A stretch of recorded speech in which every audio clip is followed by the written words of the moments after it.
Good evening. Welcome back to another episode of the SRA Grid Report. With you as always, myself, Josh. We've got Bailey with us as always, and tonight we've brought Austin Whitescarver into the booth, a familiar name around the league in the broadcasting side of things and just in general all around the league. But you know, let's bring him up here to the podcast. Austin, how you doing? Pretty good. I'm just glad the cards finally aligned that we're able to record and go through everything tonight. Exactly. It's kind of tough balancing three schedules. I mean, on top of the a shit ton of racing we do have going on, but yeah, it's nice that the cards are finally aligned. Mr. Kish, thinking about your vacation, but got to pull you out of vacation mode for a little bit. How you feeling Mm. tonight? Oh, well, I was doing great until you pulled me out of vacation mode. I didn't. I see you've dropped the accent pretty fast as well. It comes and goes, Yeah, sometimes. I mean, the Imola race didn't help us, got me in the mood. for sure, for sure. Emmler was quite the race. I It mean, was quite the race. yeah, it was a shame we didn't get to put out an episode last week between that race preparing for the 5 hours of Imola on Saturday, and then finishing that, realizing that daylight savings had kicked in and it was 3:30 in the morning. I said, "I'm sorry, but I can't record a show tonight." So we had to Yeah, pass up last week, but here we are. The boys are back yeah. in town. So Public apology video coming soon. exactly. Bailey will be announcing his resignation. I'll be Yep. announcing how I'm facing federal crimes or something. Yep. Do the waterworks. Yeah, exactly. Exactly. 25 minutes at least. Oh boy. So we're gonna. Everybody knows pretty much what happened at Imola between the lack of our show and getting to watch back those broadcasts. Everyone's had a chance to see what's gone on there, but we're gonna take a look at Zolder. That was a absolute hoot. We're going to lead up towards Oulton Park next week, which nobody's looking forward to. F1 is back again. We're ready for Jeddah this week, but we're going to talk about Bahrain because we haven't had the chance to do that. We're going to go over the Imola 5 hour because that was a very eventful race from all sides of the grid, especially with that big server lag that everybody experienced. Um, but yeah, that, and we've got some interesting events coming up. But I think a best place to start is just introducing our guest a little bit. So, like, Austin, tell us about yourself. Like, what brought you to SRA? Well, I ended up finally getting a wheel around the summertime, and then I was like, which sim do I really kind of get into? Ended up loving ACC. Uh, delve it into that quite a bit, and then stumbled across Tyler's post on Reddit for season 5. So I joined right about the end of October and decided, let's try it out, set the time at Paul Ricard and go from there, and only been upward from that point. Yeah, it's been. It seems like you've been around for a lot longer. I mean, time flies around here in SRA. It's been crazy to think that we're on season 6, but I mean, yeah, like October. I thought you would have been here since the very beginning. Um, you say Tyler's post. That's 90% of what drives trying to help build this league, but I mean, it's not often that people do stick around, and we've even seen you come up into, like I said off the start, into the commentating booth. What's that been like? I mean, some people are kind of timid about it. I mean, it's pretty easy to talk about a race, but what's it like actually sitting up there in the booth for an hour and a half preparing with people and trying to live follow that stuff? At first, it was very intimidating, but thankfully, the first couple times I got some big names to help me out. Like I started at D2 at Nurburg with Evan Kim, Ooh, so that's an elite getting to partner in the booth. exactly. So I got to ride along with that and kind of see how he did things, and then got shifted to D6 Indy and had Doug Ooh, there. So back to back big names for me to really learn from, and then uh, jetted up into hosting. And it's a lot to handle, but you you got a good team with you with the two other people in the booth, and they help carry things as well. So just relying on other people, that was the nice part. for sure, it's a nice team aspect that we've got going on in the commentator side of things, but it I don't know. You say it's a lot to deal with. How so do you feel that it's a lot to deal with for those that aren't too familiar with what it takes to host a broadcast? Um, well, obviously you got to make sure that you're going to be going to the right uh, source. For me, it was YouTube, and having all of that in put it into OBS, and then balancing the main screen with looking at race control and balancing microphones. It There's a lot that goes on that people probably don't get to see, and hopefully we put on a good product for this season. It's D3, so hopefully I'm doing a good job for those boys and girls in that division. I think speaking on behalf of the entire grid, we're all very proud of the commentators' work, and that D3 broadcast did look extra crispy this week. I heard you got a little bit of those insider tweaks from our team for helping bring the most out of some graphics, and yeah, it looked pretty darn good. Yeah, huge shout out to Jess and Raphael for the help that they gave me for really trying to get the most out of my GPU. It's tough to find sometimes. Oh, I know, but everybody here is very helpful and wants the best for everybody, whether it's racing or commentating. No doubt. Once again, going back to the whole what makes this community a community. I agree. But let's do as we normally do, and let's take a look at how Zolder went. So Zolder was it's an interesting track. It demands quite a lot of balancing a car on a knife's edge. You really got to try and carry as much speed as you can through every single corner. And the two back-to-back chicanes just don't give you an opportunity to let the tires or the brakes rest. So it really forces you to be on the nose all night long. How do you guys feel about that? Go ahead, Austin. Yeah, it was definitely one of those tracks where you were a little bit more mentally taxed for, like you were saying, you're back to back high stress areas, and then there's not a long straight where you really get to catch your breath because immediately you're going into another turn that's a hard braking zone. And what's the car behind me doing? What's the car in front of me doing? There's just so much going on that you're just having to think a lot faster than you normally do at other tracks. Yeah, and for me, this track was definitely one of the ones I would consider a high risk, high reward track. The way that I found the best way to gain time is to just send it, whether you crash or not. That's about the quickest way to get around the track was just sending it and hoping for the best. Yeah, judging by how some of the top drivers were doing their stuff in qualifying, and some of those D1 drivers, I mean, absolutely abusing that first chicane. Yes. I saw some people clearly four tires off the ground, like not even having to change camera angles. Yeah. I mean, they abused it so hard they should have done 5 to 10. Oh gosh. I I think I did see someone say they called it, instead of the normal chicane, they called it the ski jump uh, Yes.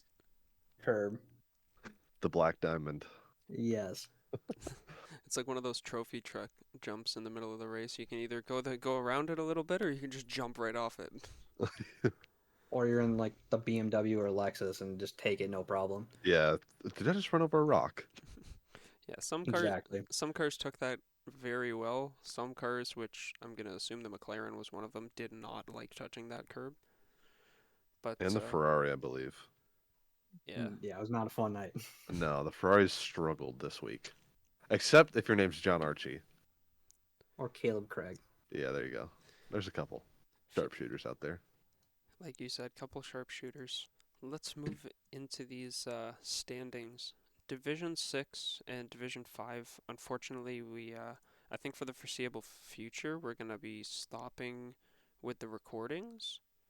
If I'm understanding correctly from what's been trickled down, just due to we've been running out of staff to host the mainstreams and actually commentate the mainstreams. So we'd rather make sure that we have two good shows than three bad shows. You know what I mean? Yeah. So we'll do our best to cover what's going on in these divisions, but I mean, my computer's pretty jam-packed. I don't really have the space to download replays and stuff. Division 6 qualifying sees Curtis Adam take the pole position with a 30.2, which the D6s were flying. Yeah, that's a respectable time. Doug Doug Sonner in second with a 30.5, and Mike Dyer in third with a 30.5 as well. Those drivers split by 400ths of a second, so pretty tight up at the top of qualifying. And to note, it was a Porsche, an Aston, and a Honda, so three completely different cars. Wild. And the race podium saw three different cars, with the Aston leaving and an Audi jumping up here. Mike Dyer takes the win in the NSX.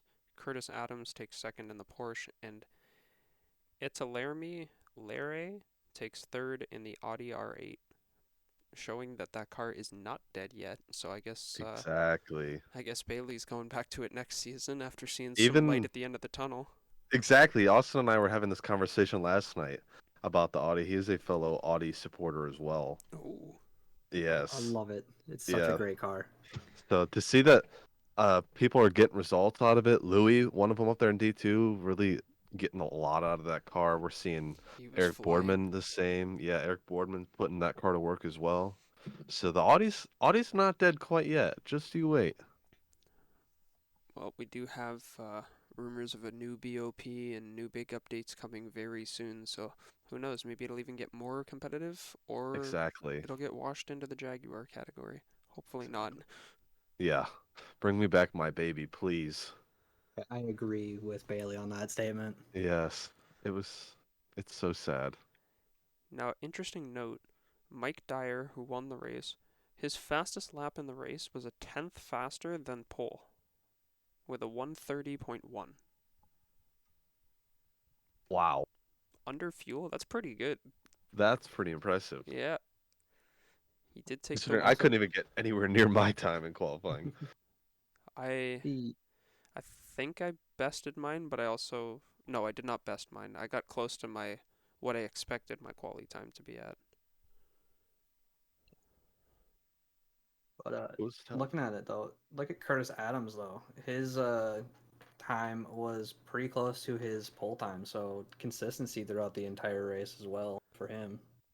Yeah, something the Porsches have seemed to have somewhat of a struggle with this season. A lot of people dealing with the phenomena of the car going super light on them as they get low on fuel, taking all the weight off the front axle.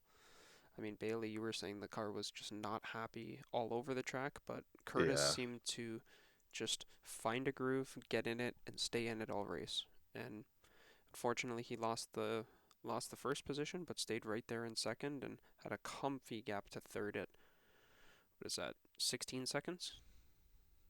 Just about. I mean, the gap from first to second was almost a minute, so Oh, wow. Yeah, okay. I didn't see that.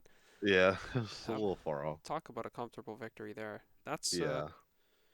maybe I will have to download that replay. That one may be worth a look. Yeah. I mean, yeah. So well done to D6. Yep, caps off to them. Let me take a quick peek over at the Discord for a second. They only had a few people have some incidents, a couple lap one incidents, but overall it seemed like the race was pretty clean. Not too many penalty points handed out, some time penalties, but actually considering Edelerny Lair took a 10-second uh, penalty. Are you looking at Imola penalties? Am I looking at Imola penalties? I am I would looking at put Imola money on it. penalties. I would put Da da money da on da it. da da. That's the whole, taking You a week played off. I yourself. played myself. You played yourself. Sorry, buddy, you took a penalty last week. Good recuperation and taking a podium this week. Way to come back. There we go. Division 5. Dawson Trembling takes pole position with a 28.9, which would have been pretty damn competitive in D2. Uh, Gordon Beverly takes second with a 29.0, and Lane Yates takes third with a 29.4. An almost all Aston podium, with an NSX sitting at the bottom. And in the race, we see the top two stay in their same positions.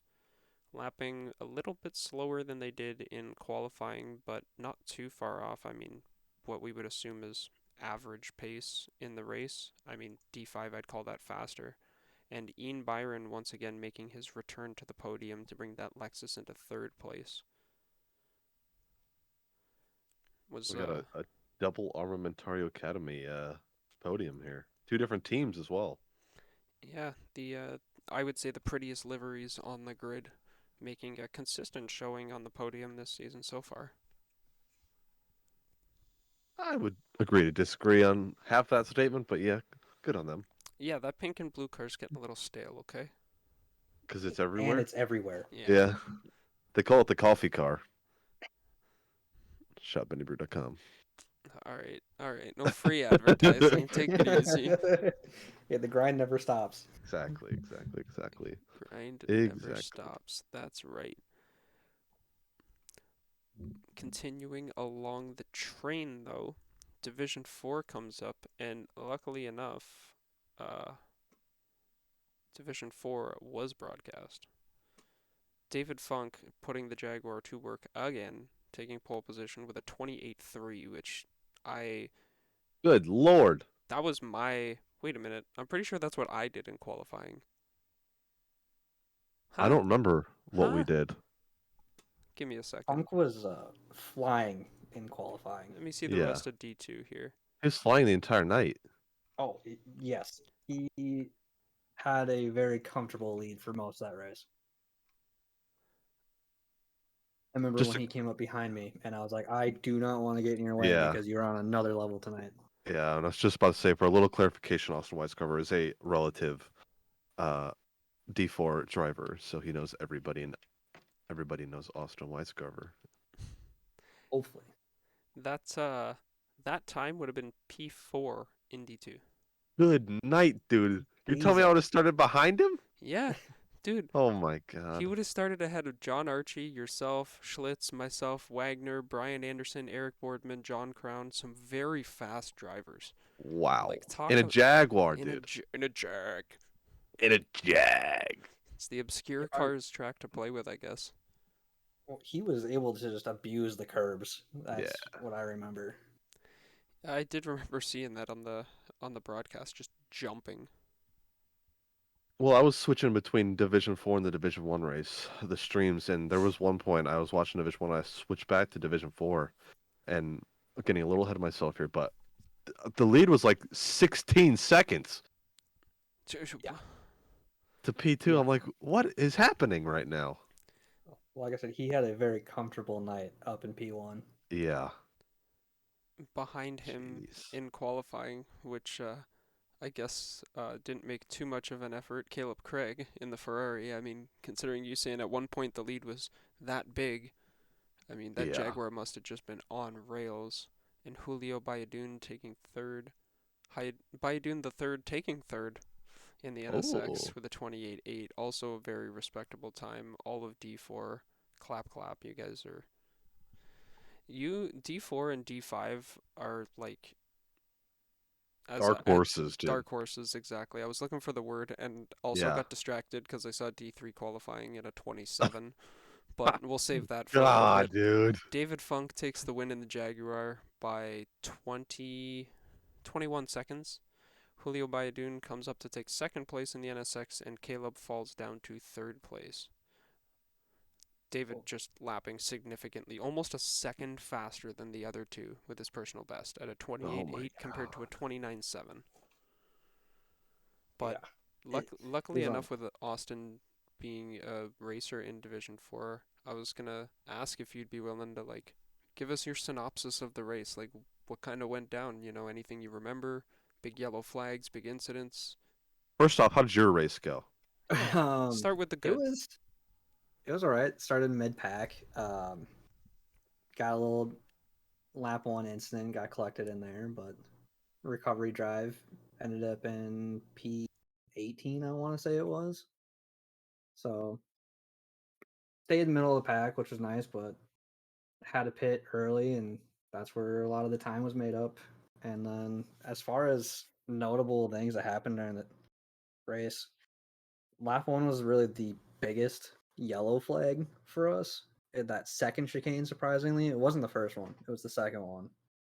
And after that cleared up, a lot of just minor yellow flags of people either missing the braking zone or just going off on the chicane after they took a little too much on the ski jump there. The ski jump, classic.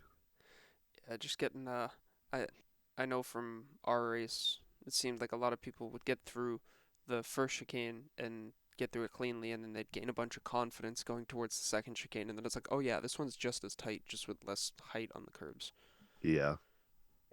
You could easily bottom out on that first right little kink too Oh if you yeah, take too much. yeah, and I mean in the Aston, I was noticing it was a matter of how loaded my front axle was. Like if I pushed my braking point too late, I would like, I guess, bottom out the front bumper on the or like the subframe on it and just jump.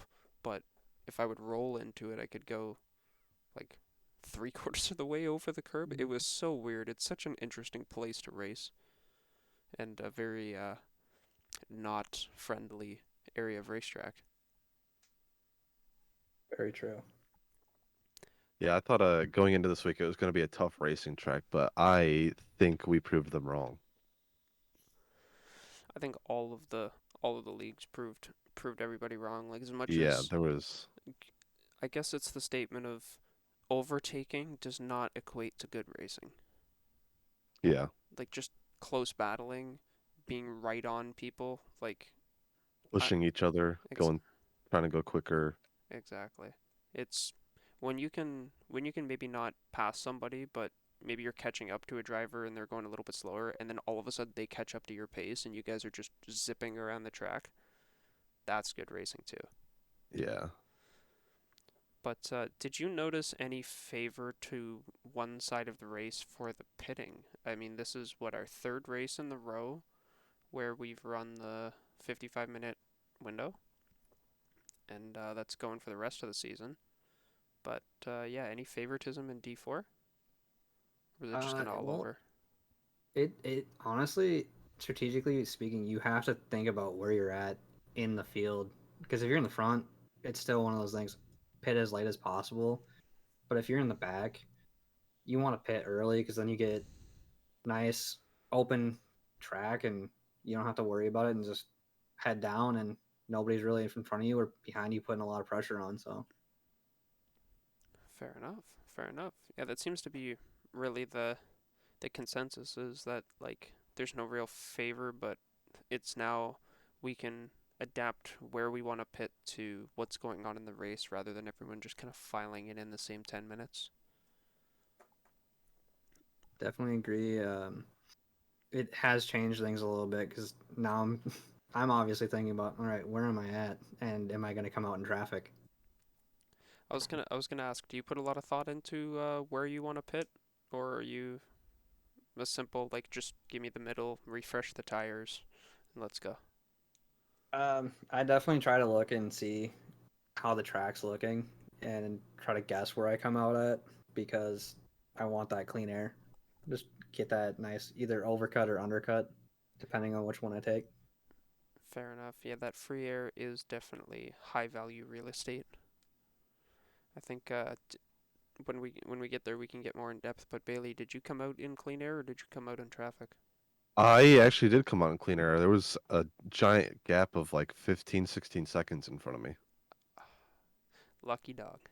Yeah, that's why I ended up where I was. Yeah, yeah, yeah. Teehee. Teehee.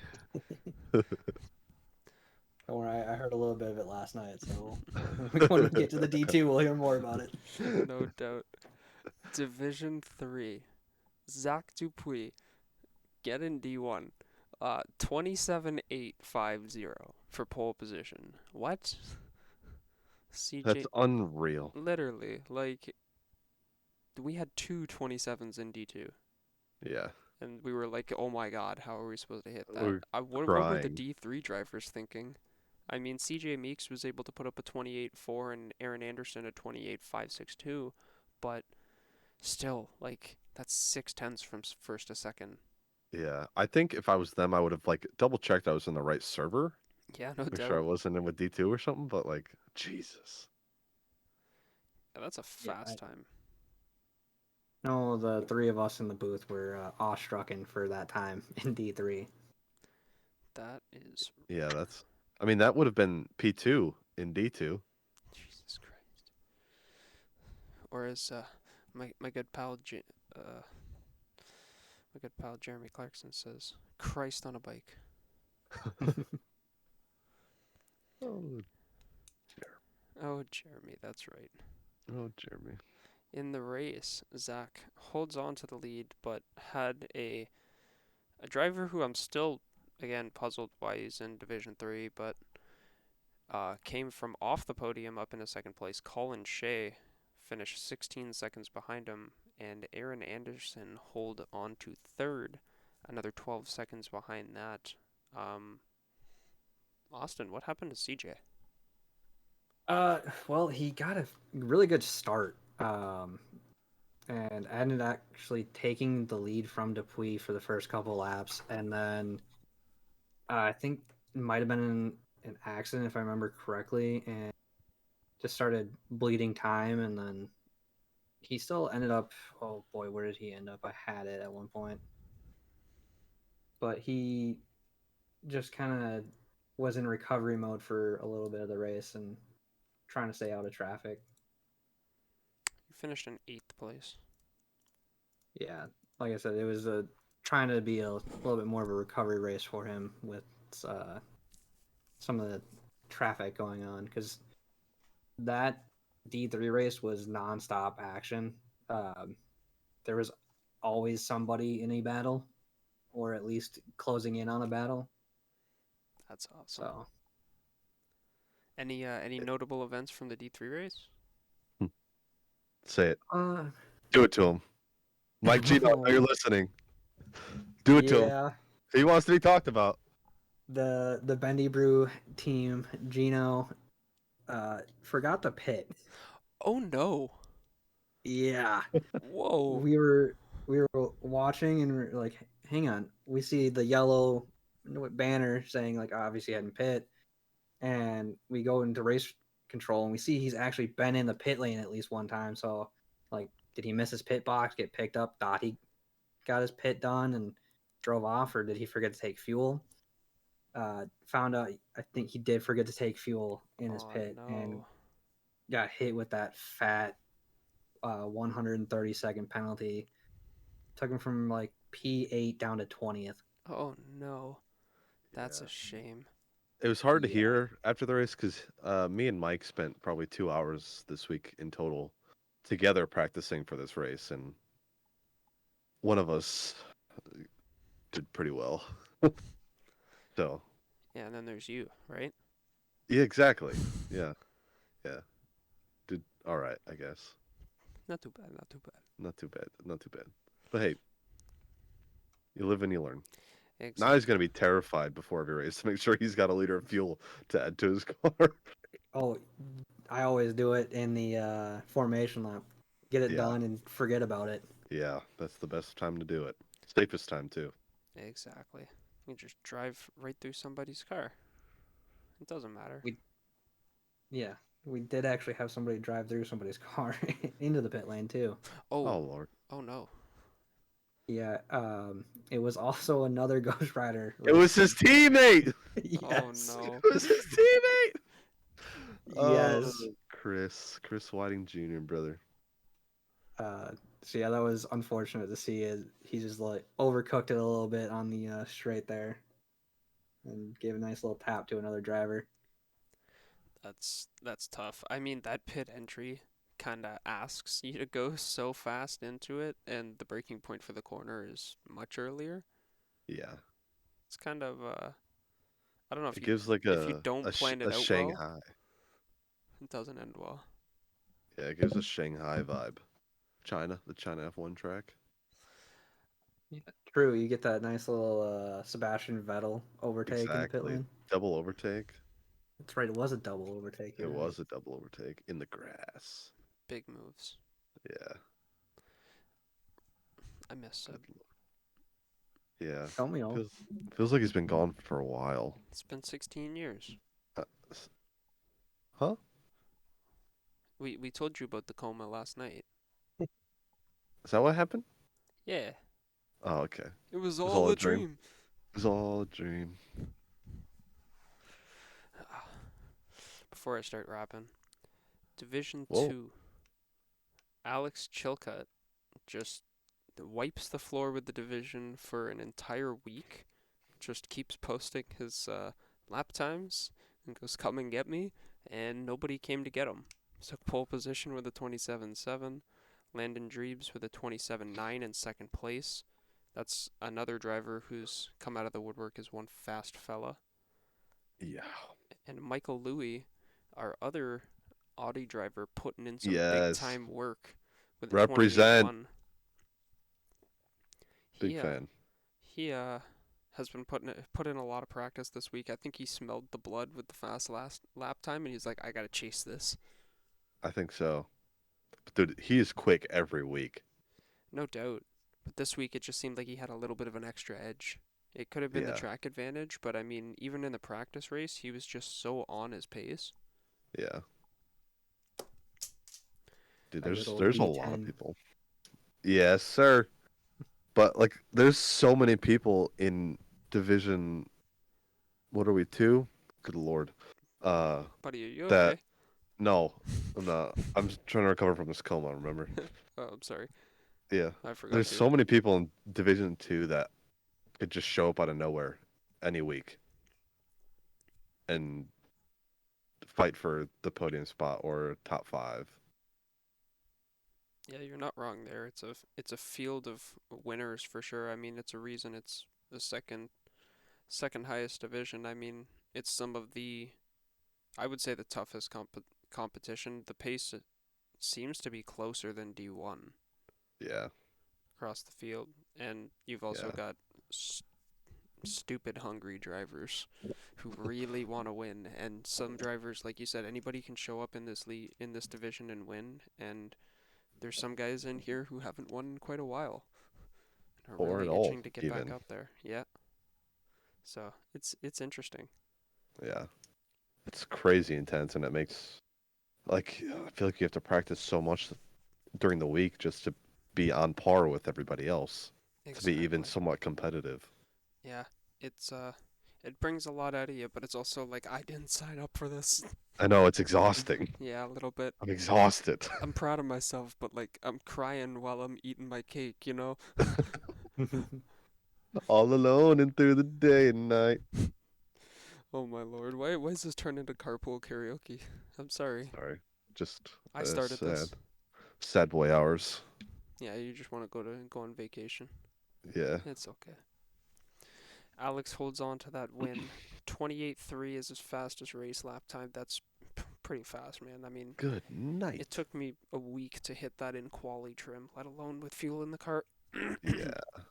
Landon holds on to second place, and unfortunately, Michael did fall from third, but I believe still won the silver class. John Archie comes up to take the third place on the podium in the Ferrari.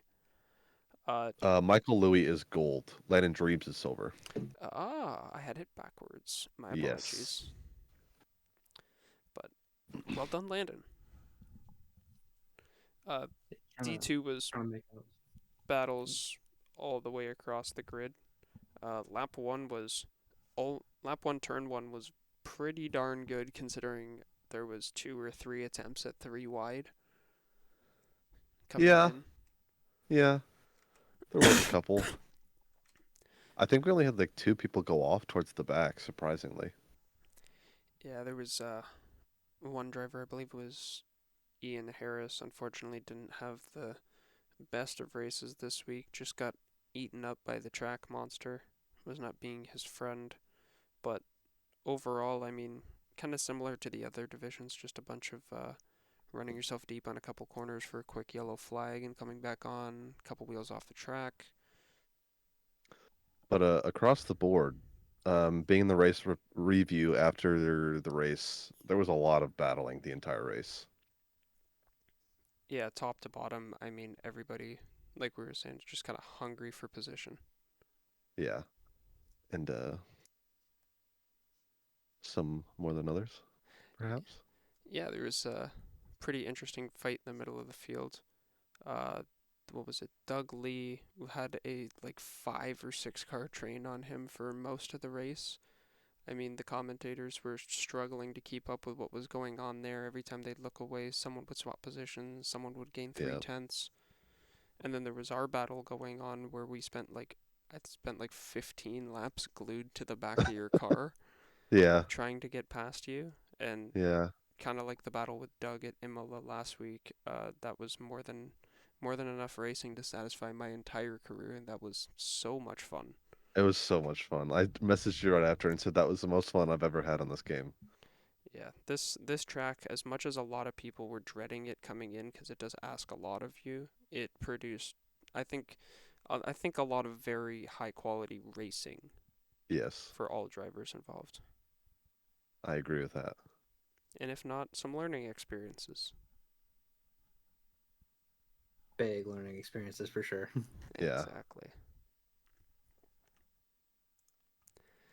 Last but definitely not least, as always, Division 1.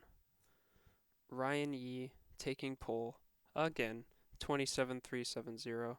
Coadromo coming up to second place in the Porsche with a 27.5, and Diego Paul Fimbers Casas absolutely loving the fact that he's not in the Audi anymore and being in the BMW, now competing again in Division 1. Back there in the third place position. In the race, uh, Ryan holds on to that win by, what is that, 5 seconds to Diego, who came home in second, and Matt Lehman adds to the ever growing total of Champion Motorsports podiums by coming home in third place. Somebody needs to put a stop to those guys. Yeah, a little bit, slowly but surely. Getting a Yeah. little big for their britches.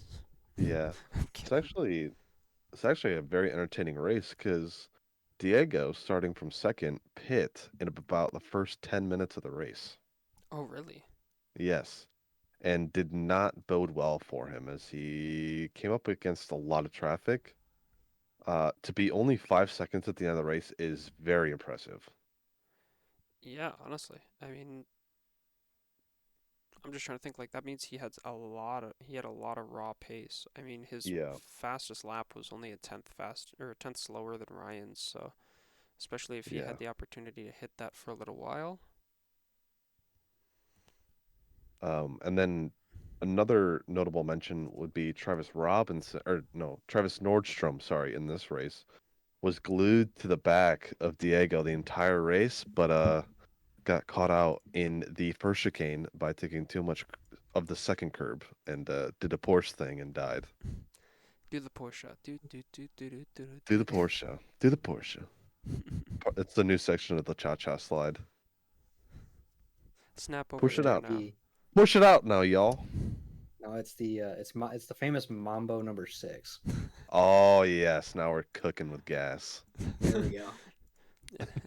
And not natural gas, gasoline. Gasolina. Damida gasolina.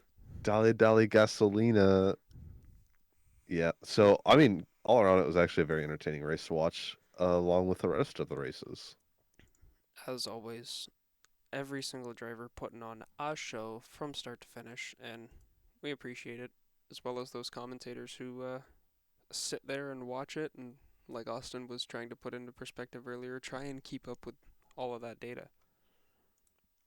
But as much as the GT3 series is continuously rolling, we've got a few other spicy events coming up in and around the racing world this weekend. Bailey, why don't you tell us about this Onid 6 hours of Suzuka you've got tagged Ah, here? yes, yes. Owned 6 hours of Suzuka. A lot of people from SRA are participating. We got some 2 to 3 man teams participating. They do have a couple open slots. The race is this Saturday. I believe it'll be at 8 a.m. Eastern time, I think, is when it Correct. starts for us. Um, but yeah, a lot of people hyping up in SRA. So if you're interested in it, go over to the Onid Discord. The race is 6 hours long, like I said, max driver time of 5 hours, and a 65-minute stint timer max. Hmm. So a lot of people are gonna be involved. Like I said, if you're interested, just head over to Onid. I believe the registration is on the website, and get the practice in if you want. But Yeah. I believe it's got the 2% chance of rain. Ooh. And if it's Like anything like the SRA races, that's gonna be bone dry. exactly, exactly. You know what was bone dry? 5 hours of Imola. What Yes, a it. segue! What a Ooh. segue! What a segue. Brought to you by our sponsors. Segway. No, I'm kidding. Segue. That Oh, was. you're about to pull a Nate Bright. Yes, dude. Oh I've Lord. gotta listen to that. Oh But yeah, Lord. I was gonna say I'll try and get the link to that in the description for the video as well. The sweet, registration sweet. link for it. So hopefully we'll have this up Friday afternoon. Try and get these episodes up pre-weekend now. Try and Love it. shift things a little bit so the information's a bit more relevant. But adding on to that extra excitement this weekend, something we can't take part in, but we can definitely watch the Sebring 1000, the first event of the WEC series starting for 2023 this weekend. First race is actually tomorrow. So most of the qualifying has already gone on. I believe you can follow almost all of the action from the WEC's website, as well as Auto Weeks put out a pretty good article on just a quick synopsis on what's gone on so far, what to look out for, who to watch, how these new LMDH cars that look absolutely stunning should Yeah. produce. And I mean, they've been touting it for a little bit now, but it's the largest hypercar field they've had. So it should be super interesting what's going to happen this season. Plus those Corvettes, I can't wait to listen to them again. They're so loud. It's, It's I, insane. I love it. It's such The an V8 with the hybrid in there. Oh, such a beautiful piece of machinery. Yeah, it's gonna be exciting if it's anything like the Daytona race was.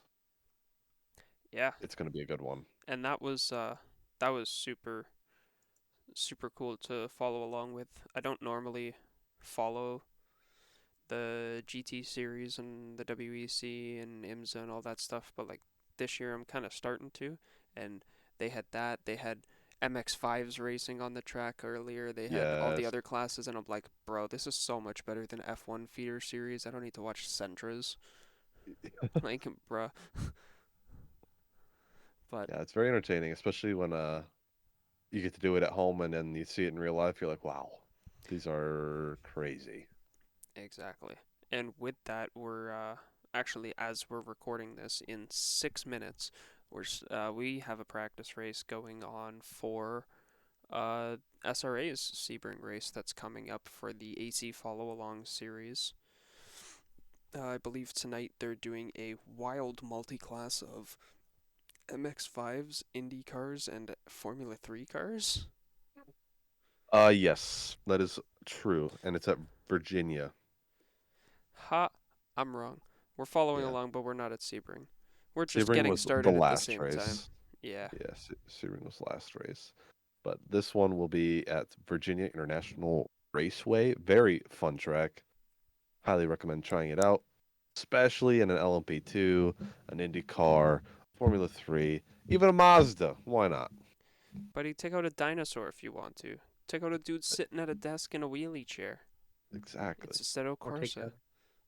the ramen shop too from oh what? Why can't I think of the Initial D? show's name?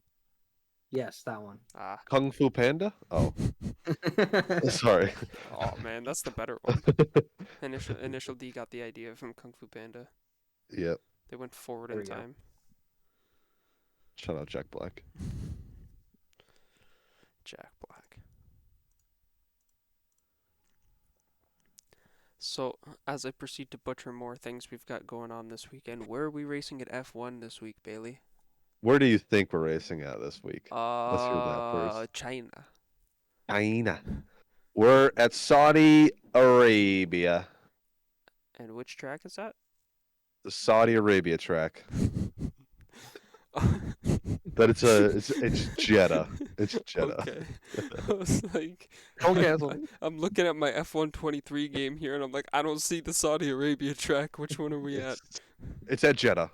It's at Jeddah. I'm just Jeddah playing around. Corniche circuit. They've apparently they've made a few safety changes this year that I haven't seen a lot about, so I guess there's nothing really too major. Maybe they've changed stuff about the walls. I mean, mix impact was pretty hard. Very hard. I think that it was something like 40 Gs or something like that. It definitely cost more than 40 Gs, so I don't know if that's Yeah. accurate. It was 40 to 50, I'm pretty sure, was the impact. It was probably like 160. 160. Those cars are expensive. Next 160 day, Gs? motherfucker was dead. I'm playing. Yeah, that was probably around like 30, 40 G impact. It was pretty tough, and I Yeah. don't think it was Tech Pro. It was No, like, it was concrete. yeah. Yeah. Yeah, but now they've got a Tech Pro, I believe. Very good. Some sort of impact wall. Hopefully we see less crashing. I mean, that track is absolutely insane to drive, like just playing it in the games. It's so fast, and watching the cars, it's one of those tracks where you can really tell how fast those cars are going. Yeah. Like watching Max's onboard from 21 where he hit the wall in the last corner. That lap Yeah, was so nuts. sad. Yeah, Like, so sad. oh, not even sad. Psh, whatever. He wasn't. I was sad. I was sad too, but like, it wasn't the year. I think he's gonna beat that though this year with how the Red Bull looked at Bahrain. You mean the dialed back Red Bull? Yeah, honestly. You mean Yeah. the Red Bull Light? They had Yeah. to turn down the freaking engine, dude. Yeah, and they were. I remember his crew chief was telling him to slow down half the time too. He said, "I am." That's that's nuts. I didn't hear that stuff, but Yeah. like I knew that they had to turn it down, but I didn't know he was telling him to slow down, and he's like, I am. Yeah. Yeah, it was constant. Max target time is 30.7. Ooh, that's slow. Yeah, that's it'll be interesting to see what that Red Bull is at full tilt. And I mean, I wonder if they'll even turn it to full tilt at all. I don't think they have to yet. Well, I mean, even I don't even think they will need to at all if they're that Yeah. dominant when they're turned down. Yeah. Maybe I one race just for the walls. I saw a crazy statistic. If they could keep it going, Max could win by winter break and Yeah, take by the vacation. Zandvoort, I think. Yeah, and I take saw the that. time off. Daniel Ricciardo hop in, and they could finish P1, 2, and 3. Yeah, I saw that exact same thing. Now that would be something. But what I saw another article that Daniel Ricciardo is technically not the third driver. He's the in case of emergency driver. Hmm. Yuki Tsunoda is technically listed as the third driver for Red Bull. Interesting. Yeah. So, say Checo, or say perhaps Max, who is still sick at the moment, not at Jeddah. He missed the team flight and is hoping to be in Saudi Arabia on Friday for the race. Say Max doesn't make it, Yuki is the next one up. Bruh. Actually, I'm kind of curious to see what that kid could do in a Red Bull. He's gotten kind of, I mean, just for the one stint, George Russell style, but like, he's gotten kind of comfortable with that AlphaTauri. He's come into form a little bit since last year. Yeah. He's taken a chill pill. He was a little hectic. Yeah, he's got the energy and the drive. He's just got to learn how to put the cap on the bottle sometimes. Yeah, and it'll come with time. Exactly. But yeah, that's reading that I was mind blown because of how much they're actually paying Daniel Ricciardo. And it being Daniel Ricciardo that he's like maybe fifth on the list. I'm sure they can veto that list whenever they want to, and Yeah, would. I mean, yeah. realistically, do you think they would put Yuki in the car? No chance. Like, I don't see it. I definitely see Daniel jumping in because he's been proven, yeah, especially in the Red Bull.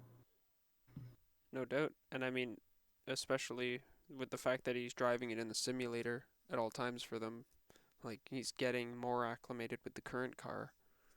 So he could step in and be competitive.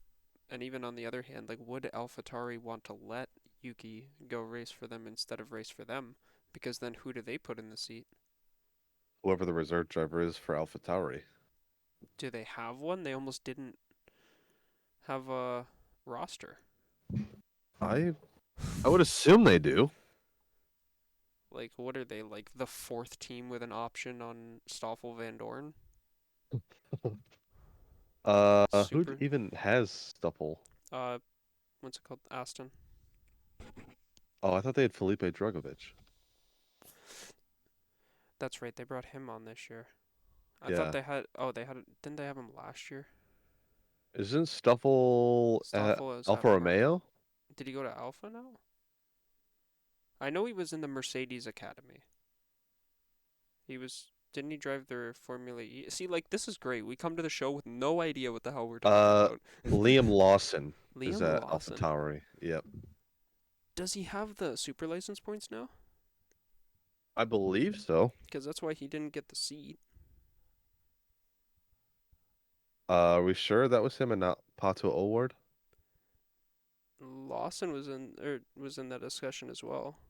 I just knew that Pato O'Ward was the main one because he didn't get the jump over. I don't think McLaren will let him leave. Yeah. They'll tell him you're one of our best Indy drivers. Well, shit. I mean, after that race, if I was him, I wouldn't want to leave either. But That Wait, McLaren is, Kaka, yeah, muy sorry, uh, caca. sorry there, looks like Oscar. yeah. By the way, Stoffel looks like he's the reserve for Aston and Red Bull. Interesting. Really? Yeah, reserve driver for Aston Martin and Red Bull, and he's currently in Formula E. Wow. Did not know that.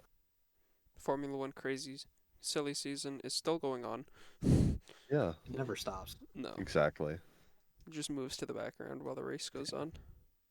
No, I mean the best reserve driver, hands down, Yuri Vips. Now for Fernando, what a race from Fernando. Hey, yo. Am I right? Yeah, Fernando's okay, but you're forgetting about Kubica. I'm not forgetting about anybody. Fernando just absolutely walked the doors off of the crowd and then proceeded to have a talk show with his pit engineer for the last like 10 laps. Yeah. This car is so nice Yes. to drive. Bye bye. That's awesome. Yeah. My coworker What a was saying that he's like, like, did he lose 10 years? He got out of the car and he looked younger than he did last season. it's the haircut. I mean, it definitely helped, but Yeah. that Aston budget's doing something for hair, man. Yeah. Seb got it back coming from Ferrari. Yeah. Guy looking bald. But is this the time in Fernando's career where he's finally gone to a team at the right time? I'm of the opinion so. I don't think it's going to be as bad as Alpine was. Even I if they agree. don't continue to compete at the top, I think they're at least solidified the top four. Yeah, it's definitely too early to say I or confirm, but I don't know. I think if they can get one or two more podiums, they're locking the top four. Like inside of it. Just 'cause Yeah, like you think of who's next. Okay, so Mercedes already like may not touch a podium. So they were very far off. there's four. Alfa Romeo seems to have fallen backwards. McLaren got worse. Alpine, we'll see, because those two drivers were completely on other sides of the grid. Yeah. Um, And one of them couldn't stay out of penalty trouble. exactly. And like the Williams looks good. It'll be interesting to see how it corners at Jeddah because that thing's always been really fast and it looked to be more grippy. So I mean, Yeah. maybe they could compete, but I can't see them also jumping the midfield.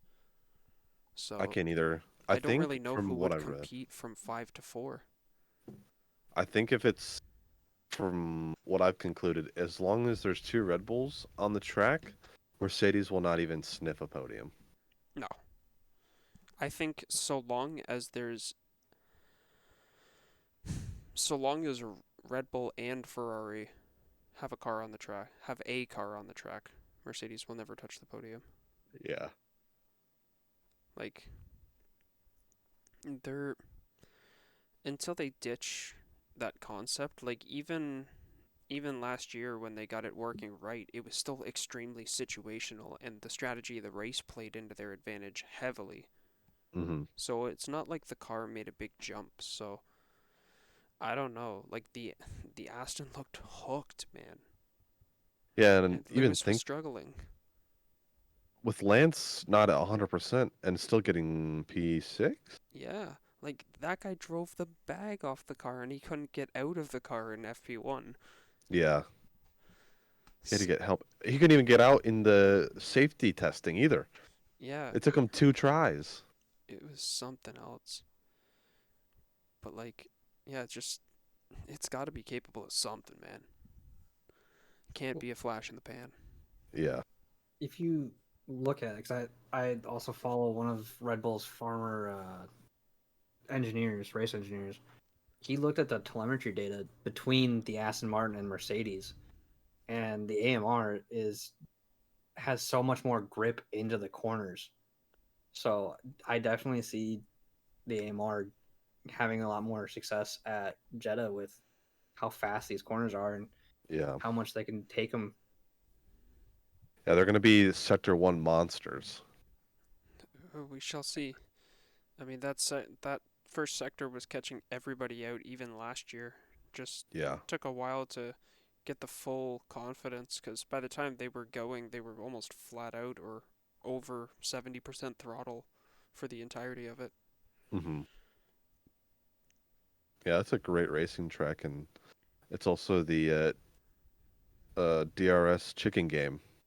No doubt. It'd be interesting to see if somebody forgets that that's a rule or tries to pull a Lewis. I don't care about the rules, and Yeah. just say I'm gonna do it anyways. But yeah, it's nice that when it first was announced and whatnot, everyone was like, ah, what the fuck? I mean, like it looks like it'll be okay, but new track, this, that, the other, and in these 3 years alone, or 2 years, and one race coming up, it's uh, it's become a pretty hyped event. Like the track is, like you said, it's a great racing track. There's a lot of money that goes into the the Jeddah weekend, Yeah, that is for sure. but on the contrary of DRS chicken is there's talk of changing DRS to open on the first lap after one lap. Yeah, Spicy. How we feel? How we feel? I mean, why not? They've started doing that in Formula 2, I believe it is. And I mean, like, it promoted a lot more early action. That class is obviously going to be different because it's a spec series, but I'm all for it. Like, give me some more, like I said, give me some more action. Don't give the cars as much opportunity to spread out. I'm more of a proponent of a maybe second lap rather than the first lap, just Yeah, because I'm how with you. close everybody is. That it's a cluster, especially on some of these tighter tracks. Hmm. Maybe. Yeah, I could see that. Yeah, I definitely think after the first lap is a little too early. Because I'm a big proponent of dominating and going fast. And I don't want people behind me giving a boost so early because their car sucks. I'm still of the opinion that DRS should not be a how close you are, but a how far you are kind of thing. But, So that'll never you think happen. like within a second it should be off, but outside of a second it should be on. If you're more than 2 seconds from the car behind at the timing mark, you get DRS. And that would be a more effective way to close the gap, Yeah. in my opinion, because then you're But giving then they that car could who just get can't, stuck. maybe, but like, you're also going to promote fighting rather than hot lapping. I don't know, like, it all depends on Yeah. what their goal is, and I think closing the field, like, having it, rather than getting close and promoting overtaking, have it as a way of, I guess, boosting the lower teams, give you a bit of an Yeah. advantage. I don't know. I could see it that way, but yeah, the only bad side about that is, say, like I said, if you get within the 2 seconds, you're just going nowhere because you had the boost to catch up.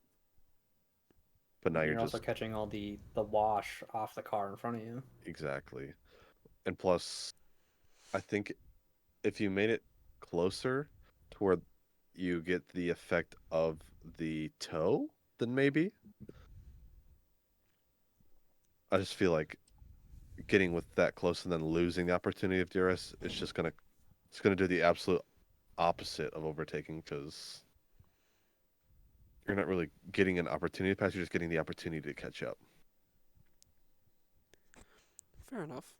It'll be interesting to see what they do. It seems like the sport's really trying to shake things up a little bit. I mean, Yeah. change what's going on, try and encourage more fighting, more passing, closer fields, XYZ.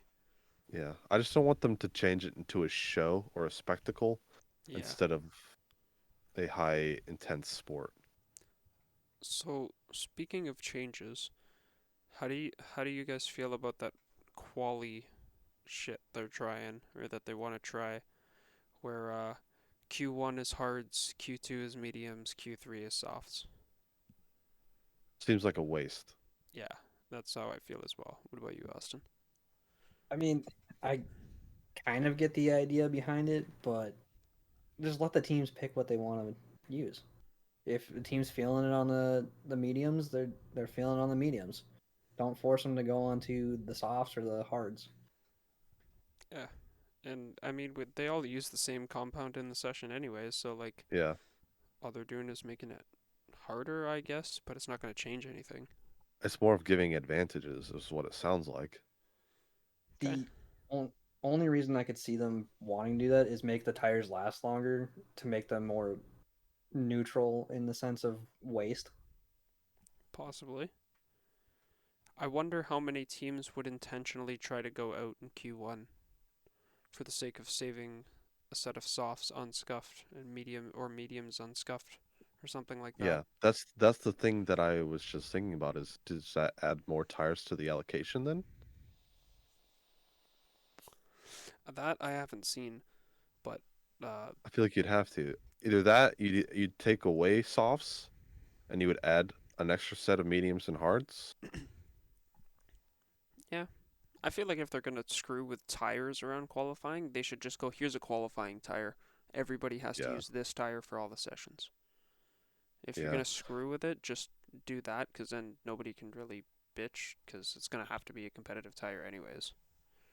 Well, and even for the hard tire, an example is it takes so long to be effective and heat up that it's almost like the entire qualifying session is almost not long enough for the hard tire to actually take effect. Agreed. So could they go out there for 18 minutes and just keep lapping and then their best time comes on the very last lap? I don't think that would be I don't know. Like, I want to say it may not be too good of a show, but it could be a show. Because, like, right now, qualifying is just like 2 laps pit, Yeah. 2 laps done. I was a big fan of what they used to do in qualifying when whatever tire you qualified in Q3 is what you start in on Q in the race. Yeah, I like that as well because then you're forced to be on a scrubbed set of tires. Yeah, it took more strategy into it. You saw mediums whipped out in qualifying. yeah. It's Um, it was an extra layer of challenge, and Yeah, yeah, you made it up to the top 10 of the grid, and you got a good time on the board, but at what cost? exactly. Now you got top 3 teams going out and doing one lap and then sitting in the garage for the next 20 minutes. Exactly. I like the 'Cause- old style too because if you got stuck in the midfield, it opened it up a little bit. Like, oh, they qualified on softs ahead of me. Let me take the Yeah, hards, do the exactly. overcut on them. Or even mediums and just Yeah. one stop it. Exactly. There was definitely that extra layer of strategy, and I'll be honest, I didn't even think about that till now, and it makes so much sense. Like, yeah, that was pretty damn good. Yeah, It's a shame kind it's of gone. confusing. It's kind of confusing as to why it's gone. Honestly. Yeah, I don't know. I Wish do they not listened know. to us. Yeah, they should We be need to listening. we need to go to Ross Braun and ask him questions ourselves. Yeah, I'll send them an email. By An the email. end of Brenny, season Brenny An 16 Boo. of email. SRA, Ross Braun will be on the podcast. Ross Braun. Michael, this is Toto. Sent you an email. Oh no. It's just a PowerPoint, and on the first picture is first page is the picture of Toto put his face in the plane window, and it's a motor race. It's a motor It, race. it has to Excuse be me? presented by George Russell. Yes. Fact. Here's a fact for you. Back in the day, I made a back in the ZRL days. If you guys remember Rivas when he came over to join us for a little while in the SRA world, he's part of she Coach Dave Academy's community field. But he was one of the team principals for our F1 league, and I had made it up to a higher level, and I was like, you know what, I we're I'm not just gonna passively see where I end up on a team. I wanna drive for a top team. So he was the team principal of Mercedes. So I sent him a George Russell esque PowerPoint that was three Oh pages, and it's like why you should no. pick me as a teammate, or why you Oh should pick me as a Lord. driver. Needless to say, I was the first driver for Aston Martin that season. Oh, it worked, I guess. It kind of worked. Oh. I mean, I didn't get the Merc seat, but I got the Aston seat. Next best. Yeah. Sorry, the way they did it was the team principal controlled the sub teams. So Ferraris controlled Aston and Haas, or Alpha and Oh, Haas, and then like Williams had they gave them Alpine. it's a shame. McLaren took somebody else. I don't remember. It's been a I little feel like bit, but it was kind of cool the way that they did it. It was different. Can't do that with a GT3 series though. Try and draft 50 drivers for 6 divisions. oh my God. Oh god. Never mind the livery reveal stream. It'll be a 24-hour Yeah. stream. Here we are at 8 a.m. the next day. We got 462 liveries left. Get it looking like a real sports draft. It's just all of us in a conference room of a Holiday Inn with a big Yeah. whiteboard. All right, Oh, it's round 14. Pick a 32. Uh, uh, half the people are dead. is Bailey Kish still available? Dude, we're in D4 now. If I'm Question getting still picked on stands. a D4, dude, just know I'm in the shitter. Hey man, with like we were saying, the competitive level up at the top of these divisions, sometimes it's like I may be in D3 soon, let Yeah, alone we're staying all in saying D2. that. Everybody in D2 is saying they're going to be in D3 next year, next season. I mean, hey, we had Everybody's saying they're gonna be in a lower division next season. yeah. I mean, there were what 6 guys who got moved up to D2 this in the qualification readjustment. Was it 6? I know a It lot of was a people got moved up chunk. to D4. I thought it was only like 3. I think it was 3 on the sheet, but there was a couple that got moved after, or was it someone who joined? A couple people who joined late. Might have been joined late, 'cause I only remember the 3, 2 from D4 and then the 1 from D3. Either way, the competitive level has jumped, Yeah, and yeah, I don't know. I mean, it's a bit more realistic to go. I'm gonna drop a division than hell yeah, I'm D1 gold bound. I'm going to go 2 divisions up. Yeah, it's I'm very much a set the bar low, so it's impossible to fall underneath it kind of Yeah. guy. That, That's been my motto this season is don't come in with a high expectation and you'll do just fine.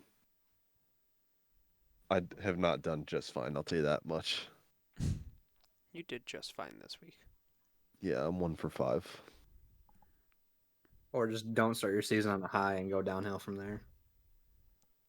How can you go downhill if you're already at the bottom? Oh, rough. Oh, it's another geometry question. God damn it. Ah, shit, I didn't bring my protractor. Oh gosh, darn it! You don't. You're telling me you don't carry a protractor with you everywhere you go? No. Protractor or compass, don't carry those. Oh no, dude. That's more important than your phone, wallet, and your keys. What are keys? Uh, Baby toys.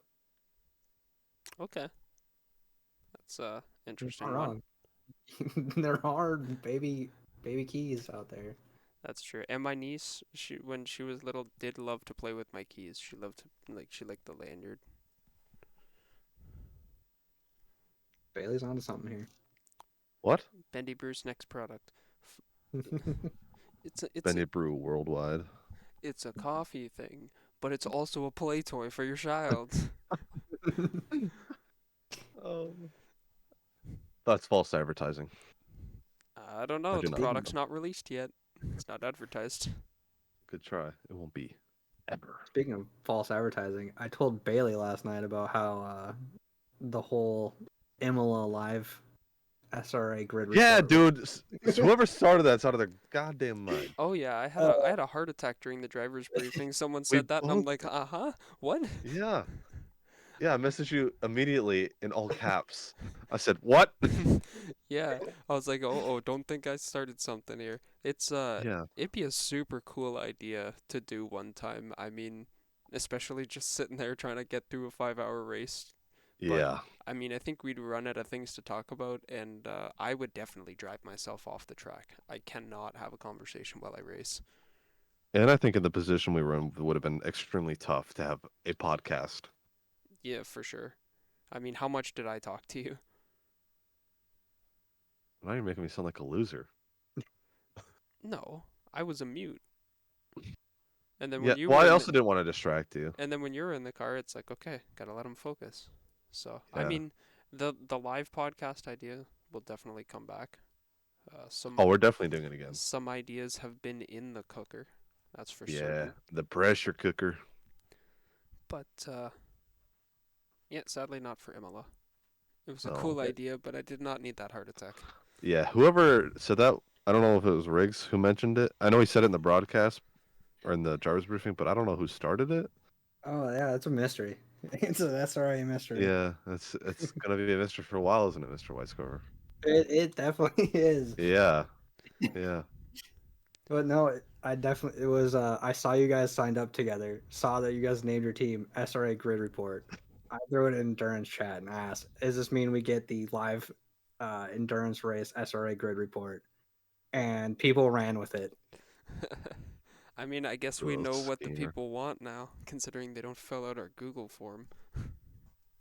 We have a Google form. Yeah, Hey, I filled it out. I filled it out once. yeah. Plug it.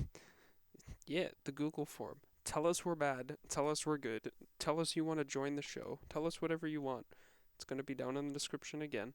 I'm going to try and keep it there for all the shows going forwards, but it's just like, yeah, you want to hop on for a commentator, you want to tell us like, hey, shorten the show down. I don't really like having to listen to this in two sittings, or give me some more action. Like, whatever you have to say, come and let us know. We want all the feedback possible because, I don't know, we're having a lot of fun doing this, but if we're not giving you what you want to see, it's not worth it. Exactly. Exactly. And we like to play games, you know. Exactly, man. Like Crazy Eights. And Crazy Eights. Oh, you got the yeah, Oh, Chihuahua. oh no, we're getting into this. owie mama. We're gonna have to bring Doug back on for that. Oh no, I don't need to make him cry. He's had his Not on a moment. Thursday. Poor man. Well, he's gonna be crying in the IndyCar at the moment. For sure. I mean, those guys should be just finishing up qualifying actually. Yeah, probably. And just while I'm looking over the Discord, might as well plug this. Plug Doug's it. just put up the announcement for this week's coaching night. So, something we don't always go over is the fact that Thursday nights we run the coaching night sessions. It's just like a open dialogue. Here's a track walk. Here's some keys to being super fast here. It's normally headed by, we have a team of coaches who are pretty much the aliens in the top or upper end of D1. This week it's going to be Travis Nordstrom taking us through Olton Park. And I know for certain I'm showing up to that one because I need the help. Yeah, I decided to leave the country for this one, so That's one way to take your drop race. yep. Well, how many can I get one drop race per week, or what's the situation on that? No.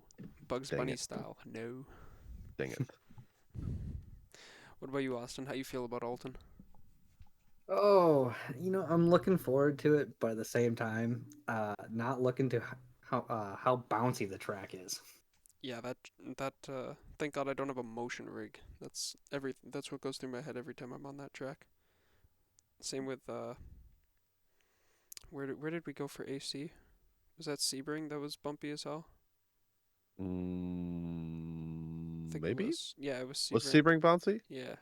It might have just been the mod, but I was just like, holy cow, thank God I don't have a motion rig.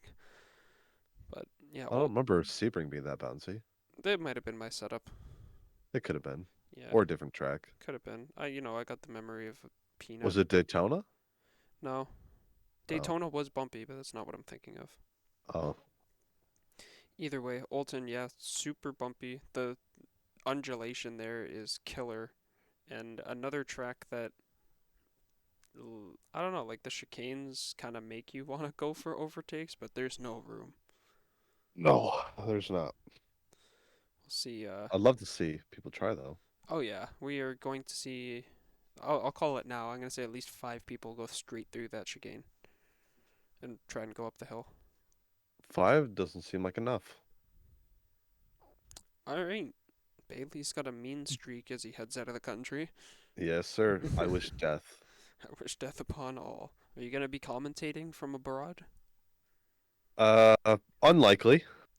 Unlikely. Unlikely. It'd be cool to have Bailey run a driver's briefing with like a cool backdrop of somewhere that he's at. Like what if you like went to Imola and then just did the driver's briefing for Olton from Imola and That just go like would be. see this thing over here? It's called a sausage curb. Don't touch it. Oh. Well, see, here's the next conflict with that idea. Yeah, By the time we start the race, it'll be 3:30 a.m. there. you got 2 legs and a heartbeat. Not when I'm dead. Ah, that's a shame. Yeah. Oh well, a man can dream, and his dreams are Yeah. huge. Instead, you can listen to Austin on Wednesday night. That is right. I Don't. say words Austin does very say poorly. words. No, not very poorly. Very poorly. No, no. Our all of the commentating crew, as usual, Tuesday and Wednesday night this week. Don't forget to stop by for 9 p.m. for 9:10 usually is when we get qualifying started by the time the servers go live. But broadcasts are usually up and commentators are getting with it. Do you guys have any closing notes going into next week and everything going on this weekend? Arrivederci. All right. Well put. And with style. Just a lot to keep track of IRL racing and a lot to keep track of for SRA racing. Yeah. Be sure for all your SRA stuff, keep track on the website as well as the Discord. We do also have all of the events up at the top of the Discord channel. You can find an event for each thing going on. You can click I'm interested and it'll give you a little in Discord notification when it's going on and whatnot. As well as the SRA Google Calendar, which you can sync up to your own personal Google Calendar and have all of the events added to your schedule. So, yeah, there's a few ways, but even then, lots to go on, lots to report on. And I think for now, this has been Josh, Bailey, and Austin, and we'll see you next week. Love you.